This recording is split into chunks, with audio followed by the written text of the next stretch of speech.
That was the most profound breathwork experience I've had yet, because I've usually been doing the shorter ones. Mm-hmm. So that was a 20-minute. Mm-hmm. Yeah. Yep. So I'm still pretty new to the longer ones, and that one hit me hard in a good way. And did it feel like 20 minutes to you? Yeah. Mm-hmm. Yeah, it did. Okay. Yeah, because there's like 4 rounds. I'm used to doing like 3 rounds, and so it did feel longer. But what a great enlivening morning thing to do. Mm-hmm. Mm-hmm. Yeah, like you said, I when we were trying to figure out what breath work to do, since he has so many different types, so many different videos.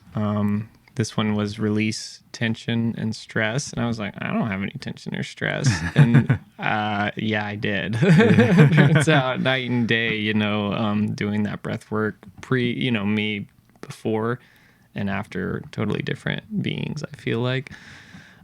You said it. You were like, "There's always tension and stress." So I'm glad. Yeah. I'm glad that's the one we did, and yeah, hopefully that opens your doorway to some more 20 to 30 minute breath work. That sessions. definitely opened it up for me, and I want to get the link specifically to that one, because I want to do that one again. I loved it. Yeah, I do too. Oh my gosh, that specific technique that he was using is the 3-part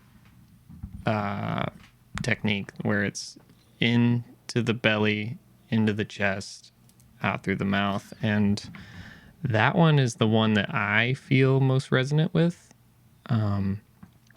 There's that specific technique is the one that you could do for like an hour, Okay. just straight, and have incredibly profound experiences. And it's easy. I liked Yeah. the flow of that one. It was easy to do. Yeah.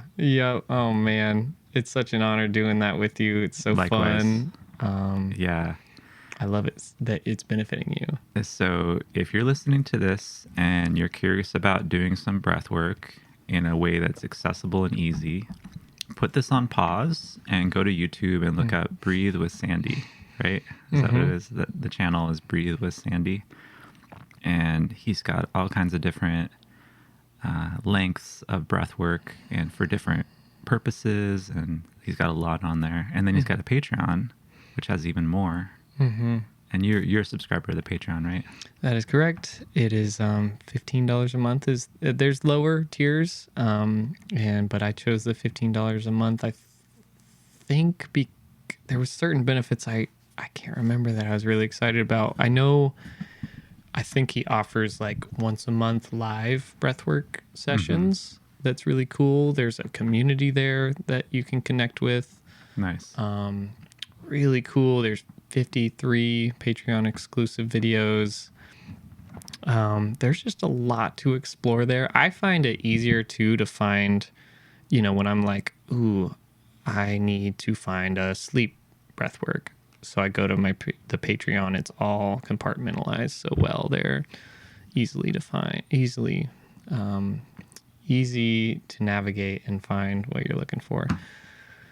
So that's what I know. I'm Ohl, what you know. And I'm Bon, what you want. And we're back here on the Bon Bon's Nook podcast here at the cottage, the Magic Cottage, ye old Magic Cottage, I like to call it. Blueberry Fields. And the cottage has never been cleaner and more organized than it is in this now moment. I'm so proud of myself for finally getting to this point. It's taken me so much shuffling and organizing. I have so much video and audio equipment that I'm constantly shuffling and trying to make sense of, and cables and like wrangling all this stuff and trying to it's a small space. Like the square footage of this place, less than 400, probably like 3 something. So it's a creative challenge, and I've already learned a lot about feng shui and space organization and clearing, but I'm constantly learning more because of the constraints of working in such a small space and the inflow of new things to try to integrate, because we're always expanding. So like I can't just, get my set of equipment and cables and whatever and be like, okay, I'm done. It's like there's always growth with my video career and audio And so like there's always new things trickling in and have to make sense of them and figure out where they're going to go now in a small space. So it's been a real challenge. I think for something you've shared with me is that there's things flowing in and you trying to figure out ways to have it flow out, you know? Yeah, it's like the in breath and the out breath. And like if you breathe in more than you can exhale with bringing in too many new things, then you can start to create a situation where you get really like edgy and stressed because you see all this clutter everywhere and all these unprocessed things and unfinished projects of like, oh, I got to evaluate this new thing that came in, and there's a 30-day return window on it, and that's closing, and then that creates stress because of deadlines. What are deadlines? They're stress creating. That's why the word dead is in them. Like, stress is like number one leading cause of death. Probably. Oh my gosh.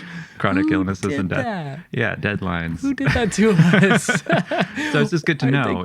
It's that? good to be aware of that. You want to manage your deadlines so that it's not creating stress. You just blew my mind calling it deadlines, or really emphasizing the dead part in deadlines. I mean, what else could we call it? Because we need to maybe we could change that now. Instead of deadline. What would be appropriate though? Because it's like it's not a lifeline. We can't just do an opposite. All right, we got deadlines. We got love line. It's a love line. Suggested. Oh my gosh. How about a do line? Yeah, like a do. It's doing. It's do. You're doing. It's do, like DUE. Yeah. Too. And then when it's done, I got a do line. I got a do line. I got things I like that to do. You know? So we're changing deadlines to do lines. Yeah. On this podcast. From this now moment forward. That was a big deal. I'm glad we figured that out. That should change not only my life, but everyone. Yeah. That reminds me a little bit of the thing like I was calling, instead of a to-do list, it's a to-do playlist. Like you're playing with your to-do list. You're bringing play into it. And it's also like a playlist, like you would play music. I don't know. You could do a shuffle and do a shuffle on your to-do playlist. Yeah, that gives you like, it's like, oh, well, I really don't know what the order of operations here. Should I do this and then that? Well, shuffle it and see where the divine inspiration lands. Exactly. Yeah, it's almost like when you flip a coin and you've already decided in your head what you want it to be as it's in the air. And then it lands, it's not that. And you're like, well, at least I now know what I want. Like, yeah, or I'm going to flip it again until I get what I want. Yeah, exactly. So that's the shuffle. I feel like I do that on regular playlists on Spotify. Yeah. Nice. Sometimes. So we're covering the immense nowness right now. This is happening. This is a peaceful now. I feel like things are very calm, but also I feel that fiery Aries. But I feel very peaceful and focused from the breath work. Whereas before, I think I was feeling a little zingy. I'm just like getting all fired up about things. Oh yeah, we hit the gate running for sure when I stepped in. I'm still feeling a little like excited right now. I feel like a little bit of like, I don't know, like I'm jogging, you know, like I'm in a jog when I really would love to just like crisscross applesauce on a mountain. Yeah, it's interesting. Is that just today or like in general? I think right now. This morning, I want to attribute it to actually doing like a exercise, which was the Mike Chang, calisthenic flow that he teaches, which is another great resource for anybody out there that would like to integrate some daily accessible it's like full body workout. You can do at home, you can do anywhere in the world. You can do it could take 5 minutes, it could take up to 30 minutes. It's however long you want.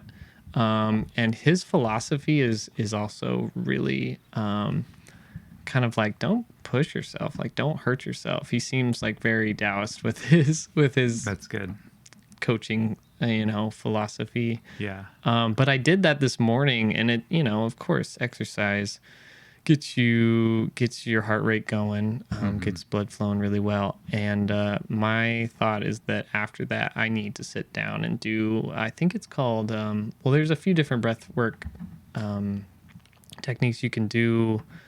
I can't remember what it's called. I know one's called box breathing, where you breathe in for like arbitrary number, however long you want, 5 seconds, hold for 5 seconds, breathe out for 5 seconds, hold for 5 seconds.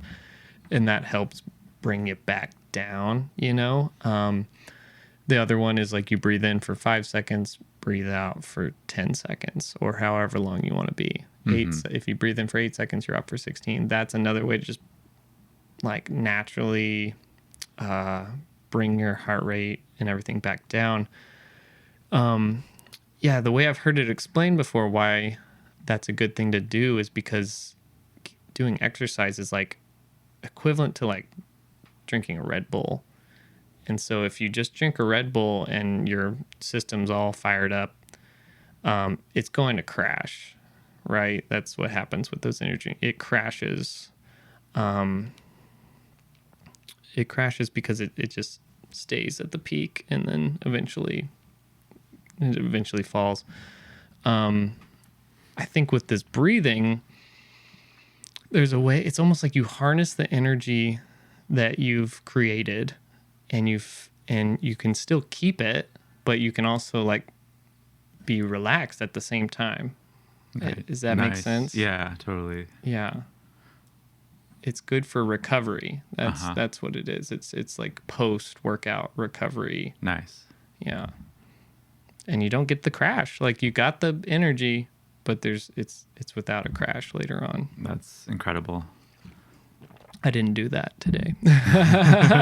And so I just kept the Red Bull energy going. And eventually, you know, I probably will crash. We'll see. I might do more breath work later today. I'm addicted. Yeah. What are you going to do? It's such a good tool. And I have to get to the point where I actually use it when I feel that energy dip, because I've thought about doing it, but then I get distracted and I'm like, oh, I got to keep doing this thing or whatever. But to actually take the time and be like, okay, I'm going to do the breath work right now instead of reach for caffeine or whatever to try to get through what you're doing. Yeah. Oof. Yeah. Man, I think that they're all such great tools. I mean, you can, everybody's so different. I can't tell you that you shouldn't drink the caffeine later. Oh, yeah. Yeah, no one can. It's all about finding that equilibrium within yourself, and you'll know what that is and what the relationship is to the coffee or the tea or whatever. I found yesterday I was having just a funky day that I know this about myself. When I'm feeling the way I was yesterday, I'm like, it's time to go on a walk and be in nature. And that totally cleared it. Just a simple walk in nature. It was kind of a hike, you know, not anything too strenuous, but to go be around the trees, to go be in peaceful nature and walk around. Come back from that, feeling better. It just like clears the slate.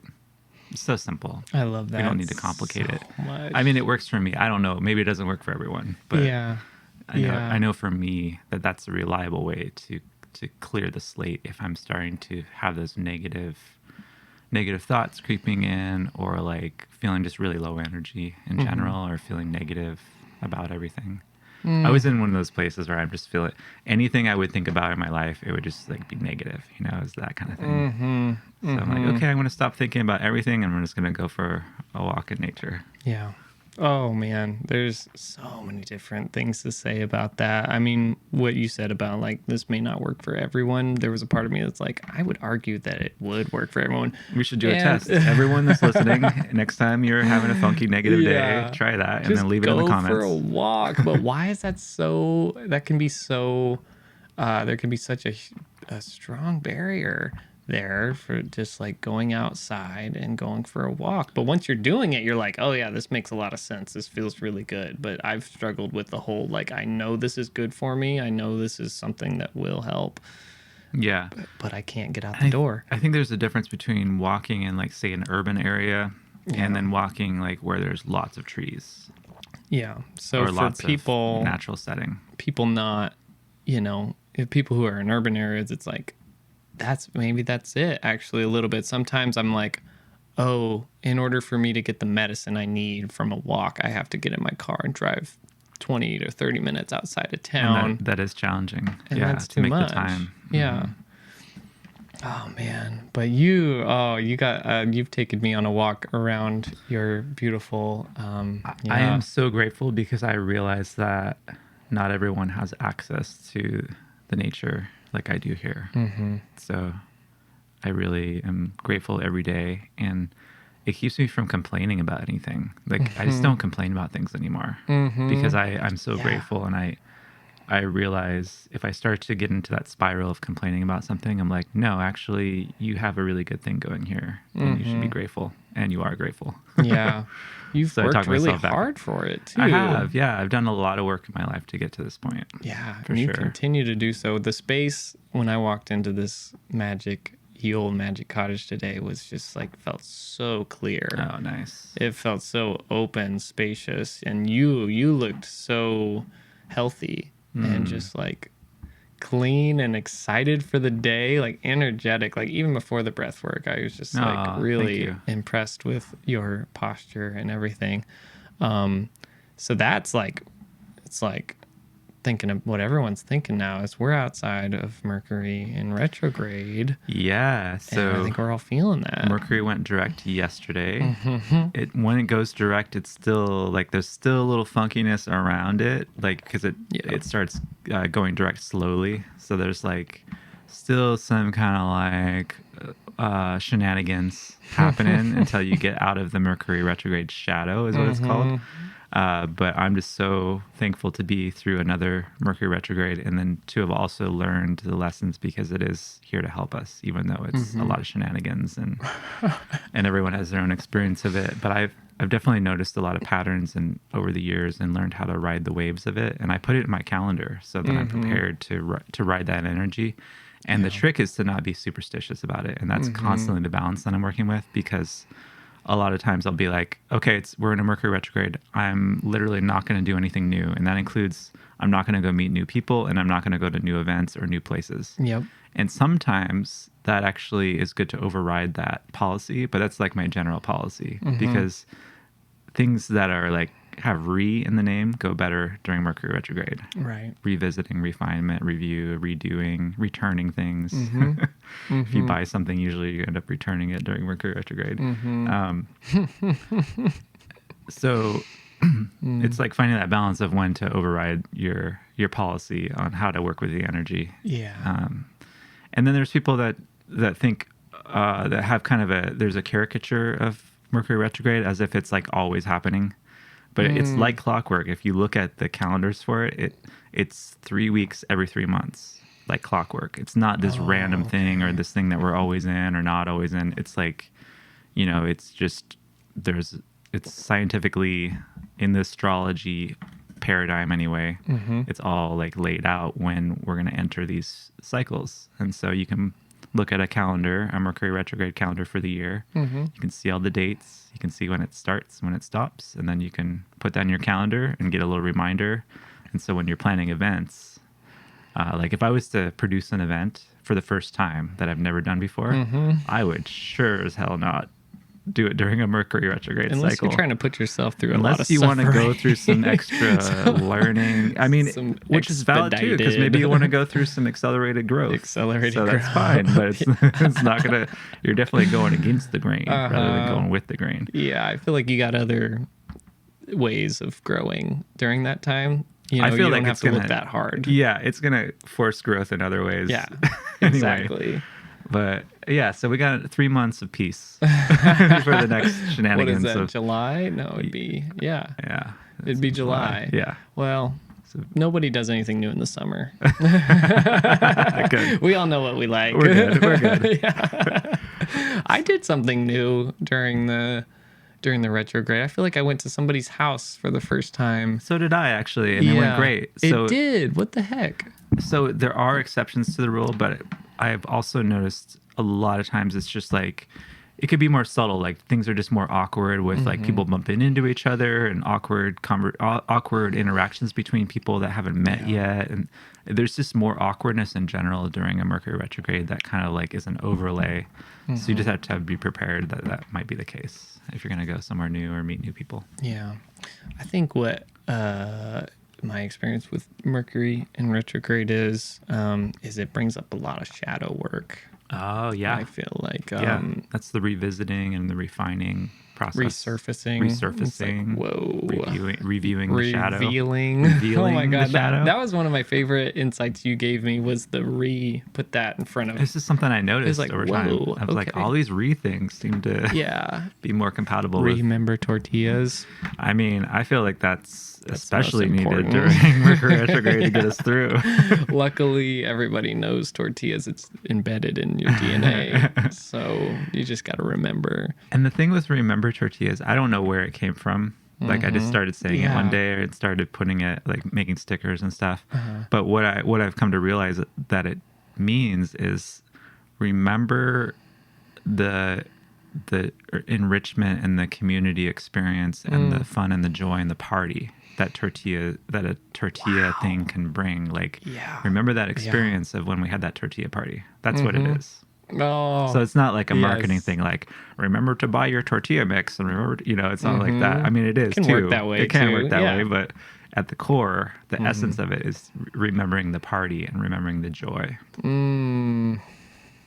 Which I love that, because there are times at Tortilla Thursday where I don't want to leave because I'm afraid that I won't remember. But then the nice thing about that is it's good to forget occasionally so that you can have the joy of remembering again for the first time. And remember, then forget. Yeah. And then remember again. Yeah. And that's speculated as to what we're doing here in this third dimension, is that we're getting a chance to remember again the oneness and the wholeness. So that by forgetting. Oh, sorry. My bad. By forgetting our wholeness and our oneness in this illusion. Oh, it's all an illusion. It really is. I was actually, now I'm trying to think if I want to. Well, I'm trying to remember if I definitely was, my mind went into a split there, because I was listening to a Ram Dass lecture on the way here, and he was saying something really good, as you could imagine. Guys, just imagine it. Ram Dass saying words. It was really good. But then it's being overridden by thinking about Dirtwire. I wanted to ask you about Dirtwire. Yeah. It was a great time. And it was a time of remembering. Okay. So truly. Let's set the scene a little bit. You were at Dirtwire at McDonald Theater in Eugene. And this is a tour that they've been on for a little bit. Yeah. Yep. Okay.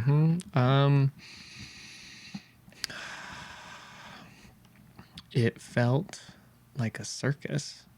It was truly, people were dressed to the nine. Oh, so fun. People were so well dressed. Oh. Like, it felt like the Weirding event. Oh, you're making me wish I was there. I wished you were there so many times. Oh God, I should have just gone. It was very. It was like, it felt like a festival. Okay. Which is really wild. So like, I've been to McDonald's quite a few times, and I've never seen so much action outside of like the music. The music stage area. I could have been interviewing people outside. There was a lot going on out there. There were people flowing, ecstatic dance like. There were people just like sitting down, laying down. It felt like a real festival, where it's like, you know how at a festival you can enjoy, you could be in the music, you can be in that soup, and then you can also kind of separate yourself and have like some downtime,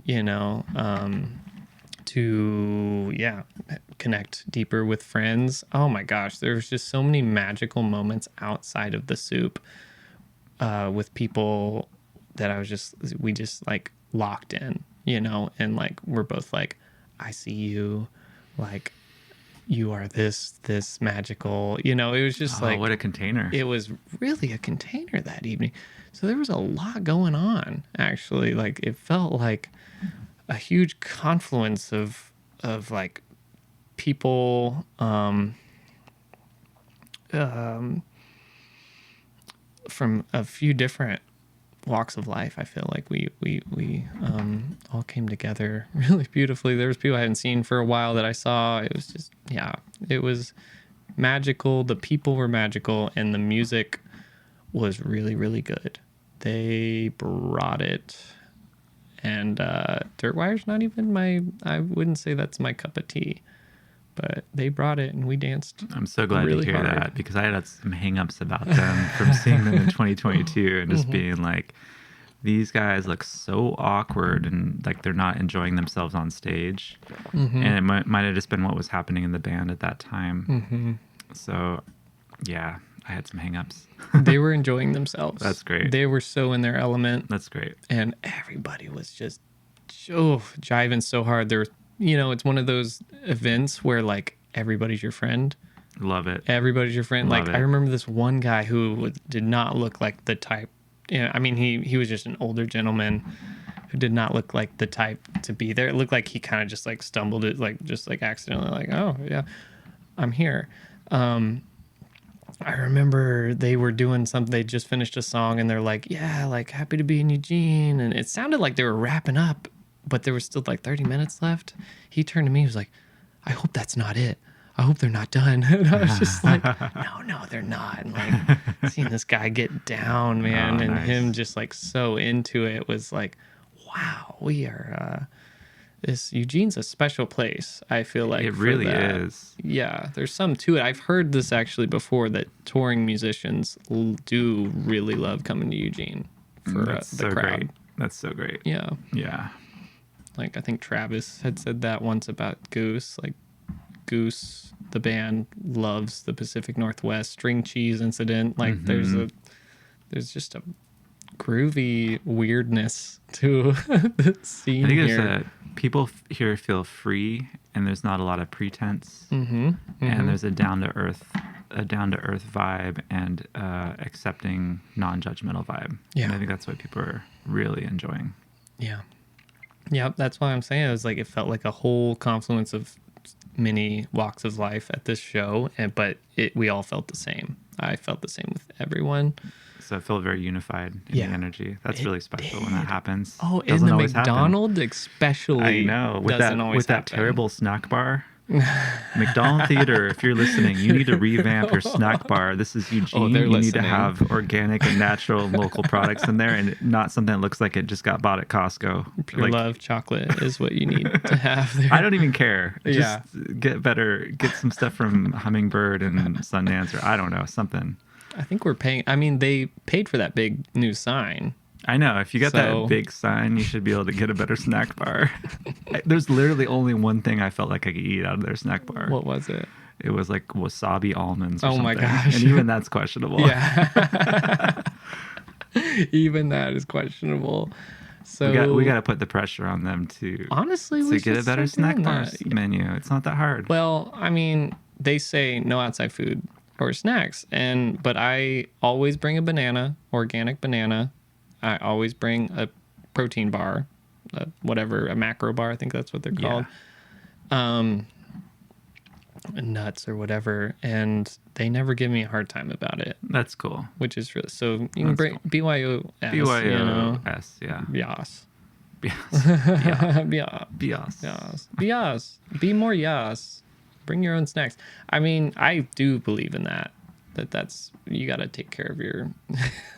I feel like I'm now telling you like it's your fault for them not having. It's not true. To me, it's a little bit of a cognitive dissonance of like, oh, okay, we're in Eugene. That's great. It's Kesey Enterprise. Yeah, here. Kesey Enterprises. It's supposed to be groovy, and then you go to the snack bar and you're like, what is this? Doritos and Oreos? What? No. No. Come on. We're guys. leaving that behind. I thought they always like were they eating that in the 60s? No. I mean, yeah, it started to shift in the 60s, but some people Gotcha. kept eating the crap, I think. We'll get there. I mean, I think yeah, that's an interesting thing about what we put in our body. I feel like is shifting for a lot of people. we've talked about this a lot with like the expansion of Pure Love chocolate, like how that represents such a palate, shift, a paradigm shift. I've noticed it eating. in the gaps of years of doing samplings of the chocolate at a table, and like more and more people being like, "Oh, that's good," whereas before they're like, "It's too bitter," or "I don't like the stevia taste," or whatever. Yep. I mean, there's still a lot of people that don't like stevia because in a lot of cases it's because they haven't given it a long enough chance. Yeah. It's like you have to let your taste buds adapt to it, and people don't want to do that, and it's easier to just have sugar. So like I totally understand that. But I've noticed even with like kids that come up lately anyway, like their tastes have been changing, and they like the dark chocolate and they like the sugar free and the stevia, and so it's been really interesting. Excuse me.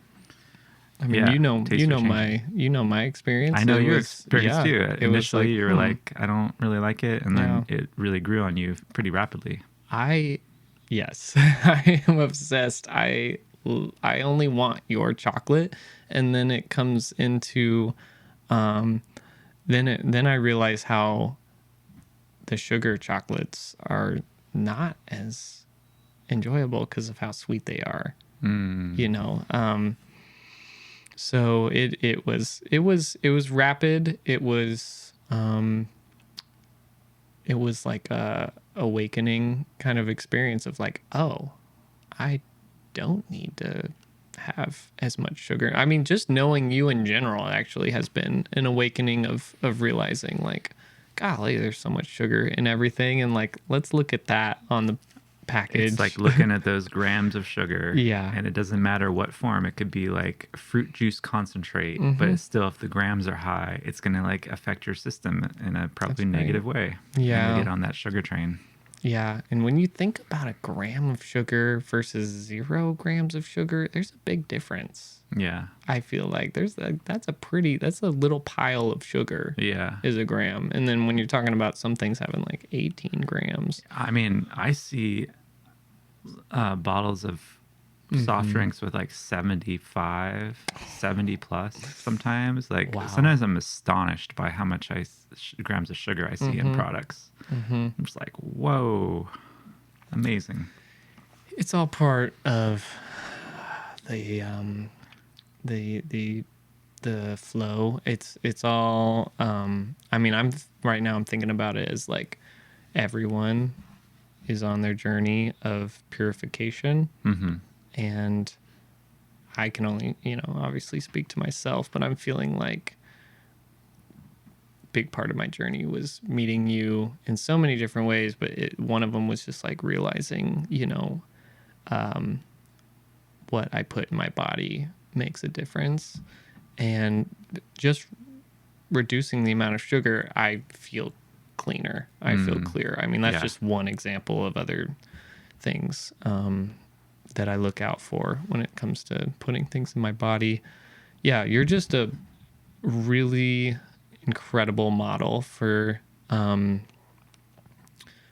being more aware of what you put in your body. You just I'm trying to figure out how to say this properly. You since I've known you, you've always been really it's like there's caution, it's like, you're aware, you put something in your body, you can feel it, the way it affects you, I'm curious what you might say to that. What got me to the point of that, like having that barometer internally, was having systemic candida overgrowth.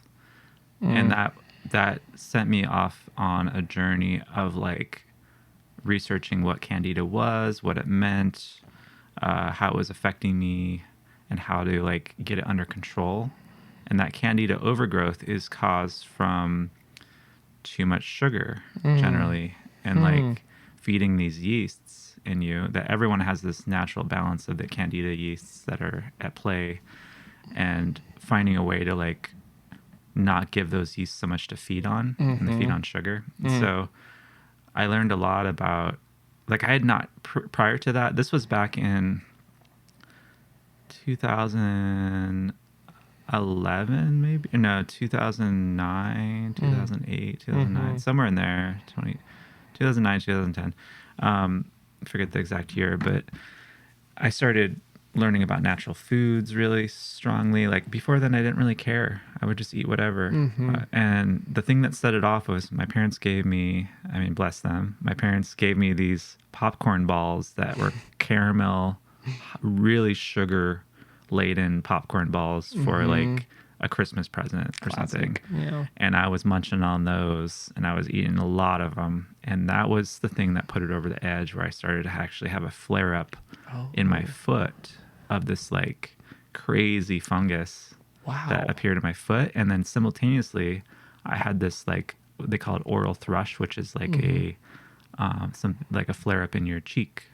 And so I was like, what is going on? Yeah. I'd never had anything like that. I'd be freaking out. And it was a total flare up. And it was because I had pushed, it was directly related to pushing the candida over the edge with that much sugar concentrated. So like in those popcorn balls, which are probably like, I don't know, probably getting close to 70 grams of sugar level per popcorn ball. They were so sweet. And The tipping point. that was the tipping point. And it needed that because before then I really just did not give much care to my body. Like I was so much in my head and very disconnected. And so by having that candida as the teacher, it taught me about what am I putting in moment to moment and really learning how to develop that barometer of like, how is this thing affecting me? Okay, how is this affecting me? You know, and like developing the self-control.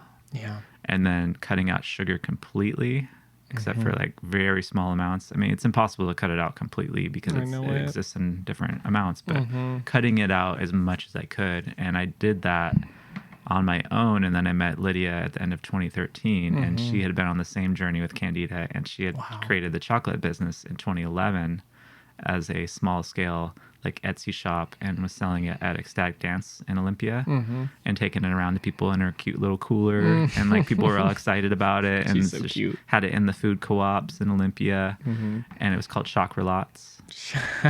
Chocolats. Wait, I love that name. Yeah. I mean, maybe we'll bring it back as something else, but it got to the point good. like, and then we started working on it like early 2014. We started turning it into a bigger thing. Like we did 2014. Like since I have the background in design and branding and websites, like I was like, this is really cool. I love the chocolate business that you started and let's make it into a bigger thing. And so I had a bigger vision that Lydia then got on board with and we started to collaborate and we did the branding, we did a new logo, and then we did it as Chocolats, but then we're like, you know what, we're having a hard time with people remembering the name. I don't think this is a good brand. Like our standard was like, is grandma in whatever place in the country going to be able to say this or remember it? And we're like, Chocolats, chocolate lattes. Like people were having a hard time. So we changed it to Pure Love Chocolate, which was a lot easier to say. And the original logo stayed the same, which was the heart mandala. That was the original logo for Chocolats. And so kept that original mandala the same, Pure Love Chocolate. And that happened in 2014. That's when the website launched. And then the rest is history. We've been doing it ever since. 2014. Yeah. So I'm we're trying over, to put myself over a decade back in that time, over a decade ago, like 2014. There was a huge shift that happened somehow. You know, it sounds like for you there was. Yeah, I mean, I had been doing web design forever since like the mid 90s, and I was so burnt out on it. And then this opportunity with Lydia came along with the chocolate business, and I was like, oh, I guess I'm doing this now. And it was happening, and it started to really like exponentially grow and take over. And so I let the web design go and went full on into the chocolate business. And that taught me so much. I'd never done anything with like manufacturing or packaging and like running a business day to day like that. I'd always been doing digital as freelance, which is a very different thing. So to like have this behemoth that started to develop with like all these moving parts and like shipping and customer service and like just all these different things that we're having to manage. It was really hard in the beginning. Man. It was years of my life that I gave up to because you never asked me for any help. I know.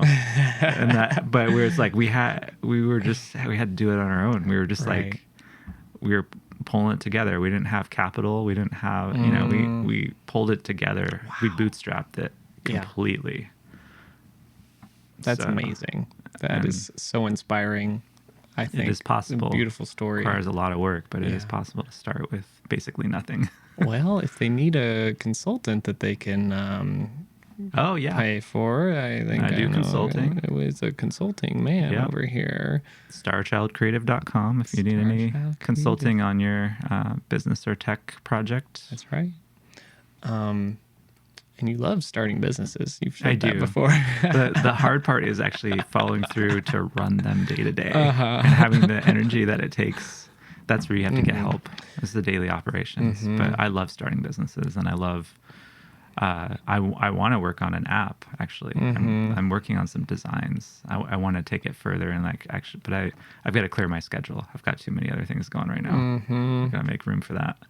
But that's my next frontier is app design and creation. Web apps. The tortilla.net app? It's TortillaNet. TortillaNet. Yeah, .app. Yeah, that's the next thing coming. And it's going to be for potlucks and events. And inspired directly from the needs of Tortilla Thursday for RSVP and messaging and customizable notifications and things like that for events, like local events. That's what we're about. That is what we're about. I mean, one of the intentions with this podcast is to just get some just a feel for community, feel like as I'm talking to this microphone, I feel like I'm talking to you, my dear friend, and I'm talking to the community as well. Like, this is what's happening, in the environment that is the Eugene Springfield metro area. And so, that app would make things a lot easier, accessible, and it would just mean more parties getting together, more people coming together, right? That's the goal. I think we want to be moving away from war and competition and shift the competition to something like who can throw the best party. Yeah. Because there's enough to go around. Yeah. I believe, it doesn't have to be just confined to your cottage here. As far as parties and events go. And tortilla happenings. I want people to become inspired to throw their own events. And if they need a little bit of a template or a little bit of a system to work with, that's where this app can come in. Yeah. Oh, I love that so much. That's a beautiful service to be giving to the community. There's a lot. There's a lot to say about all that. I'm really happy that this is what you're doing. There's a part of me that's proud. I'm really proud to know you. I'm proud of your journey and your growth. We're past retrograde, and you just seem really clear. You also, that makes me think, you also have a newsletter that you're... A newsletter I'm starting up. Yeah, I'll be sending out the first one this Thursday. It's called Telepathic Tortillas. And you can sign up for it on bonbonsnook.com. bonbonsnook.com. Or send an email to telepathic@bonbonsnook.com, and I'll add you to the list. And just so you guys know, every time you say bonbonsnook.com, a baby receives their first tortilla, so which is a big deal, and it's an initiation, and it's a little tiny tortilla. It's a tiny baby-sized tortilla that they just receive, and it's chewable with their gums. They don't have teeth. It's fine. Don't worry about it. It's buttered properly, so it's a big deal. So I encourage you, I hope that encourages you to say bonbonsnook.com when you're at your next cocktail party, business meeting, when you're at your parents' house, when you're giving a PowerPoint presentation, when you're mowing the lawn, really just any time when you're putting your keys in your door to open your door and take off your shoes. Just remember. I've changed my doorbell so that when people press it just says bonbonsnook.com. We're taking shameless plugs to a new level. But insert your own website address. We've really got to bring back the website and the email newsletter, because that's the only way you can really have sovereignty over your like sense of like a platform. It's okay to be working with the social media stuff, but you definitely don't want all your eggs in one basket. That's right. People have made that mistake. So it's nice to kind of just diversify your platforms a little bit. Diversify your portfolio. Yeah.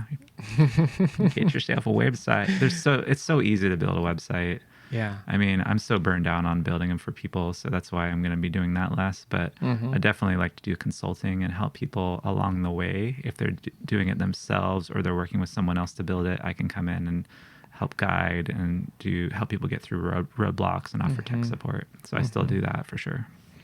I mean, I get it. People might not have the time, capacity, or wherewithal to build their own website, and we need help. You know, I mean, I would need help in that scenario. However, I can't expect someone to totally build my whole website. You know, I'm just saying this in a theoretical. I would like to one day get some consulting with you on building a website.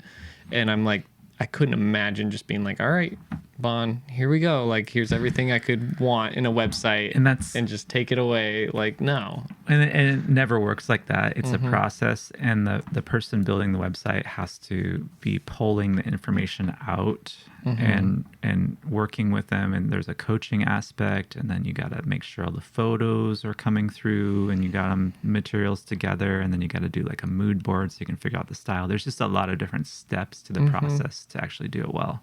Yeah. And to actually get a good end product. Otherwise, you get something that just looks like a template that's been slapped together. And people do that too.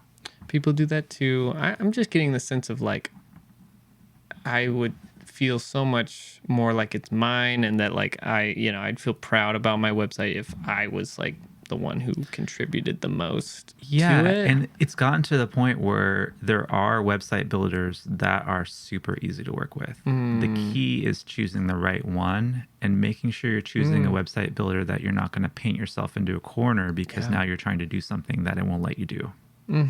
But it's a lot easier with the modern website builders than it used to be. So, and some people don't know that because they might have had an experience a while ago where they used one and it was really clunky and hard and they couldn't figure it out.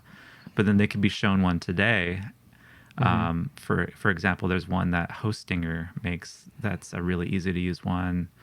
And then if you're on WordPress, like people have a view of WordPress of being really complicated and hard, but that just depends on what website builder within WordPress you're using. And there's a bunch of them. So there's more nuance to it. And that's where I come in with people is like, I help people by consulting them on what is the best pathway to take so that they're going to be in a situation where they actually feel empowered and they can like do the building themselves. Yeah. And then maybe they get a little help from me if they get stuck, but generally they're able to like drop in the photos, drop in the text, massage it around, change the colors, change the fonts.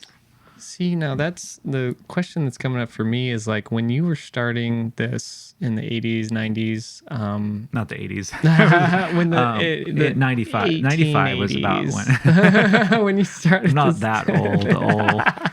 Oh, I'm old. I'm older than time. Yeah, 95. But when you started in 95, did you ever think that, well, I'm wondering, did you think that technology would get to the point where you would be out of like, you know, it would be so good you wouldn't actually be needed for web design? I didn't think that back then. I was actually just doing it because it was fun. Like I wasn't, right.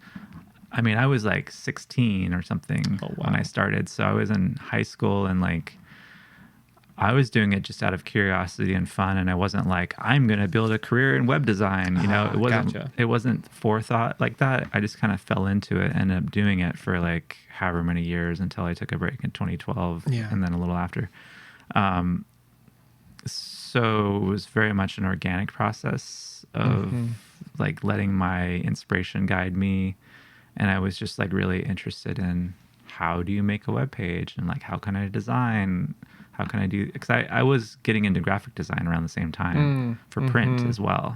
So I was like merging the print graphic design with the web design, and it was all very fascinating. And that's how I developed my bad posture was I didn't know about ergonomics, and I was on the computer all the time, and kids were out playing in the summer, and I was inside of the computer because I was so fascinated by it. Yeah. Well, I mean, the time you've put into it and the knowledge you have really does come through, in the graphic design I see. It's just like I'm always blown away by the magic that comes through your posters or your, just whatever it is you create, through that technology. That medium I feel like is always incredible. Yeah, it's really interesting that you just followed something that was fun. It seems like it did also create a livelihood for you too. It did. And Yeah. now you're like seeing, you're experiencing an evolution, stepping back from like, all right, I'm not actually going to be creating your website anymore. Yeah. I'm not going to do new websites anymore. Yeah. Or maybe I will do them only in very specific situations, but I'll definitely do them for my own projects and the projects where I'm collaborating with others. That's a different thing than when you're doing it for a client. It's just such a different dynamic. Yeah. I'm feeling really inspired. I know I've talked to you about getting a website made, and I love that you're saying that everyone should have a website made actually for, it's that, why not, because I think there's so many people in our community that's doing such amazing things, that have so many beautiful offerings. It gives you a place to organize the things that you're offering to the world in a way that is not diluted down like social media does, where there's just like constant distractions to go off to some other profile now, and like you can't really stick on anything for very long.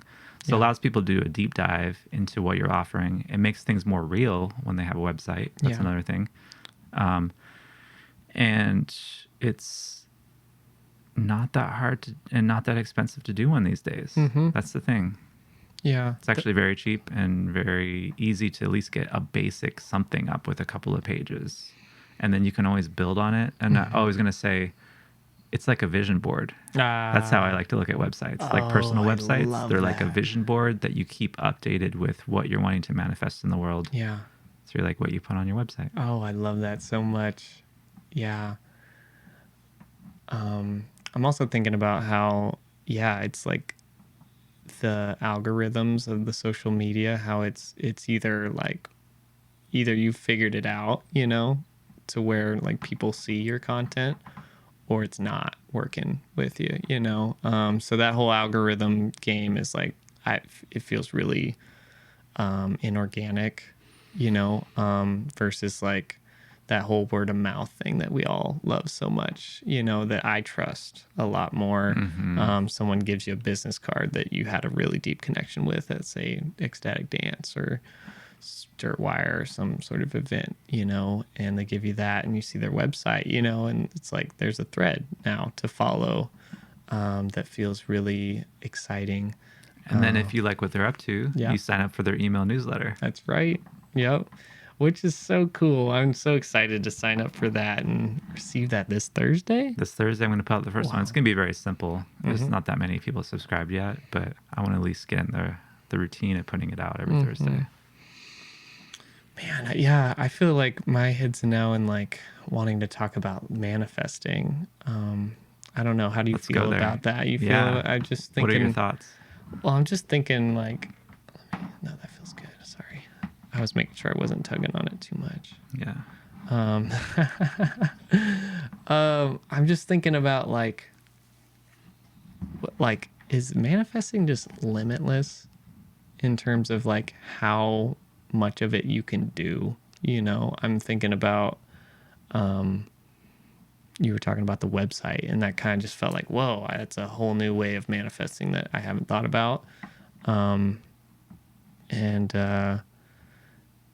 I'm just, I don't know. That word's just coming up, and I'm not really sure what I want to say about it right now. Wonder what you're thinking. I've been going back and forth about what I think is possible with the whole manifesting thing, because previously I was kind of like under the impression that you were actually just lining up with things like potentials in your future that were kind of already set up for you, and it's more about lining up with it versus like making something happen out of thin air.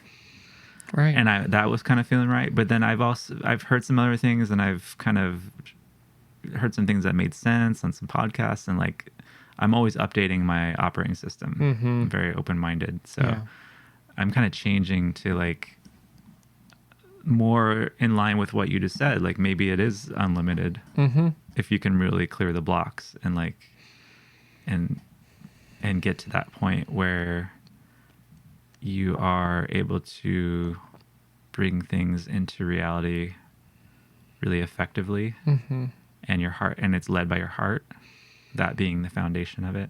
Yeah. It's not something that's like a mental, like, oh, I want to do this for a mental reason, but like I want to do this because I feel like manifesting this is gonna provide a lot of benefit to the people around me as well as myself. Yeah. I'm thinking now about how with manifesting, it's half. There's two things I think going on. It's making the decision that this is what you want, believing that it's yours, and then lining out like how you're planning to make that happen. I do think there are people who've manifested things without putting physical effort into it. I can't think of many situations in my life where that's happened. However, I can like see that I can decide I want to do something, and then opportunities that look like they're going to help get me there arise and show up in my field. And then the effort that I put in is effortless when I decide like, oh, that opportunity's there. It seems like that's what's going to help me move forward. I should do that. It's effortless. Which is really interesting, to think about that. And I'm working with a life coach, as you know, and we're doing things of like, okay, what do you want? Which is a big question. And then they're helping me create goals, step by step goals, to get me to that manifestation. And that really works. That makes a lot of sense for me. And sometimes the goals seem like they're, I mean, I don't want to say unattainable because you've got to make attainable goals. But there's a whole like, there's that deadline, you put a deadline on, but it's a due line and it's soft, it's suggested. It's okay if you don't get there. Only when you're, if there's anyone being hurt, it's yourself in that way. But to finish this thought, it's, you make the goals attainable at a time, in a timely manner that you feel you could do it. And you trust that whatever is in between that moment you decide that and that time, whatever happens in there is going to help. There's opportunities that are going to arise that help you reach that goal right then, and that's where it's like, kind of like, whoa, that's the stuff that's kind of magical. That's where the synchronicities are, that's where the synchronicities arise that you take notice to, where you're like, whoa, I'm doing it, or it's being done. It's being done to me, It's not that I'm breathing, I'm being breathed into this. So that's kind of some thoughts about manifestation. I love it. For me. You like that's that? Nicely articulated. Thank you. Yeah. I'm wanting to give people something that they can, work with. A little food for thought. Or that whole goal setting thing is such a, I think it's a Western concept of like, set your goals and get them done, It's very masculine. It is very masculine. And then within that is the yin as well, the feminine of like, okay, I've set this goal. how am I going to be spacious enough and open enough throughout this process? And that's the surrender. Yeah. Yeah, exactly. Trust. That's the trust too of like, it's going to happen. It's already there. The receptivity is what allows the magical opportunities and synchronicities that you could never have imagined or planned or set goals for to appear. Mm-hmm. And that's a practice. That is a practice. Beautiful. Yeah, that's manifestation. Is there anything else to cover on manifestation? I mean, I feel like we'll be coming back to this topic a lot on future podcasts. Right, because there's things we're both actively working towards. Yeah. Right, and staying open. Definitely. Yeah. Definitely. For one of the things you're most excited about that you're trying to manifest, you want to? A venue. Yeah. Oh, yeah. That's all. Oh my gosh, and that's huge project. Big one. I try not to think about how big of a project it is. How many steps it takes to get to that is a lot. The key is to just keep looking at what the next immediate steps are and not project much further out unless it's about visioning. And a lot of the visioning's already been done. So right now it's the point of just like the next steps. Yeah. And that's being worked on. So what gives me peace about it is knowing that I don't have to do it all. It's going to be a big team, and I'm just going to do my part of it. Yeah. And that's what it is.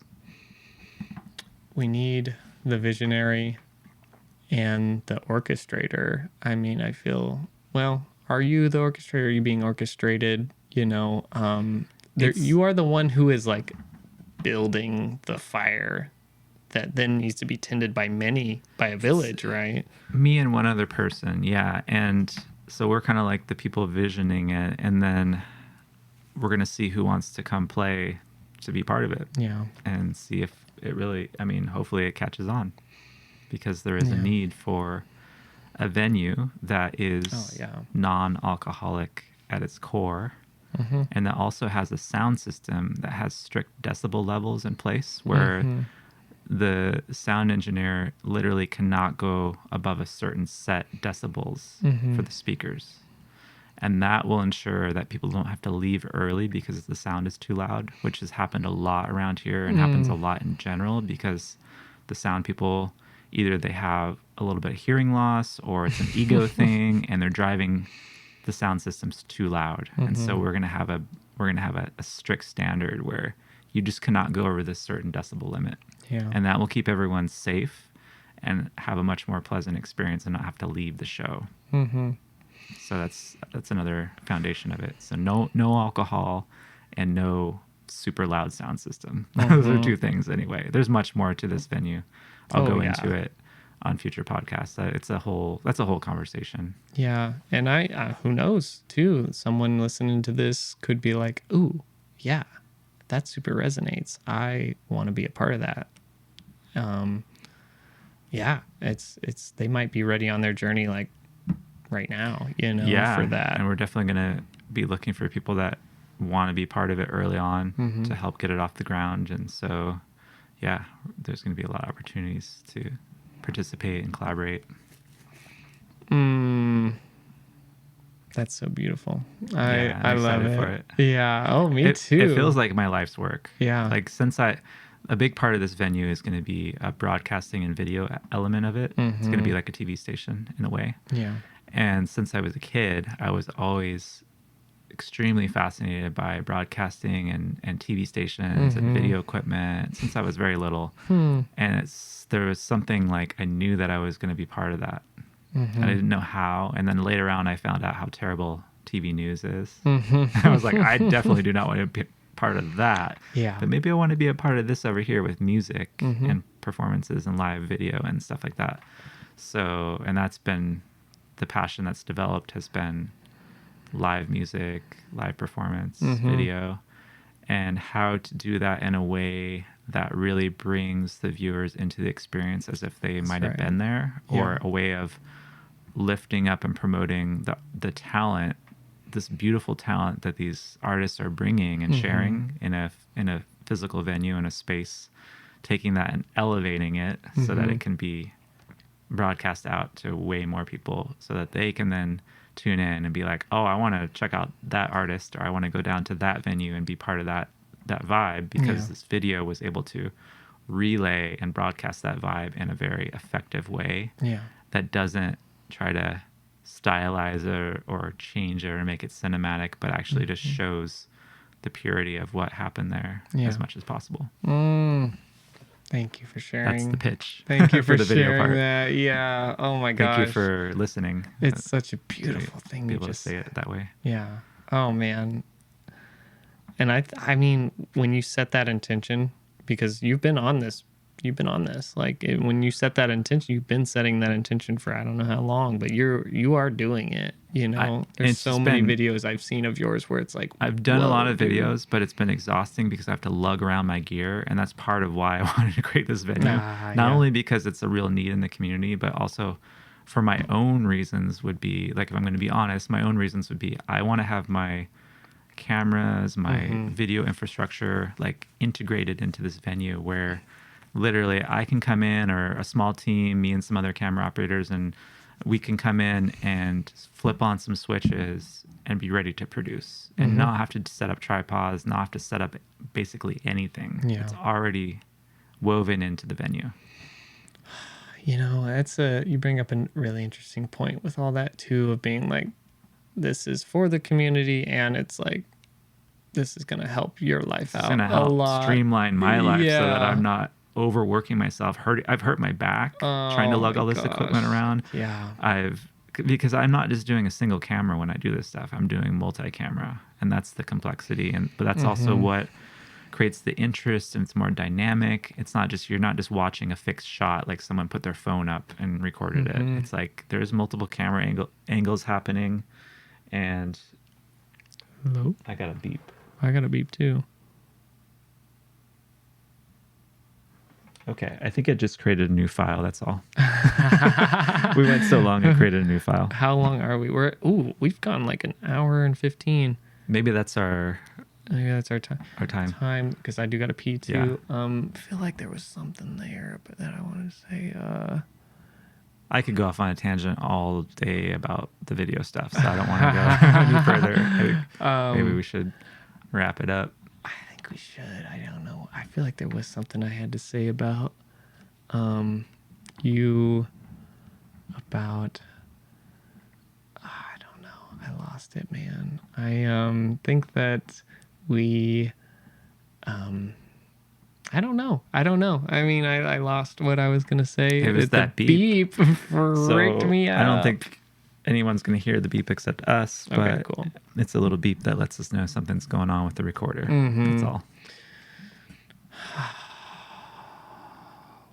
This was a really fun adventure. We covered a lot of ground. We did cover a lot of ground. We give some, I think I got a lot to chew on here. Same here. I got inspiration. Same here. Which this was a fiery, inspiring one. Yeah.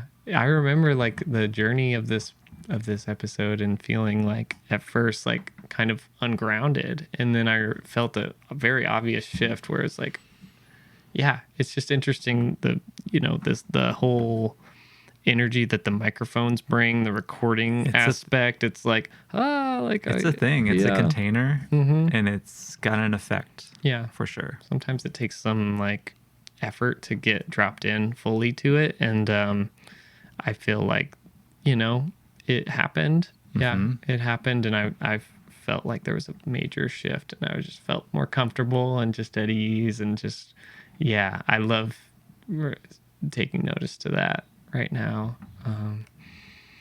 So fun. It's so fun, man. Absolutely. Yeah. Thank you for taking the ride. Yep. I look forward to more. And I'm Ohl, what you know. I'm Bon, what you want. If you want us to know what you know, let us know. And if you have things that you want, tell us.